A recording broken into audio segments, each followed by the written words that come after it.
ದುಃಖ ಎಲ್ಲರಿಗೂ ಇರುತ್ತೆ, ದುಃಖಕ್ಕೆ ಕಾರಣ ಇರುತ್ತೆ. ದುಃಖಕ್ಕೆ ಏನು ಕಾರಣ ಇದೆ ಅದನ್ನು ಈಗ ನನ್ನ ದುಃಖಕ್ಕೆ ಏನು ಕಾರಣ, ಆ ಕಾರಣನ ನಾನೇ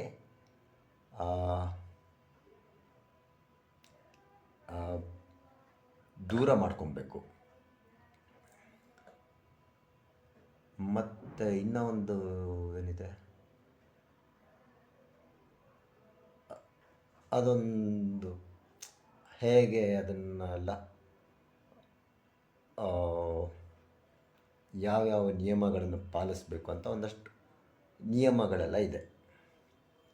ಸೊ ಇದು ಓವರಾಲ್. ಇವಾಗ ಏನಂತೀರ, ಸ್ವಲ್ಪ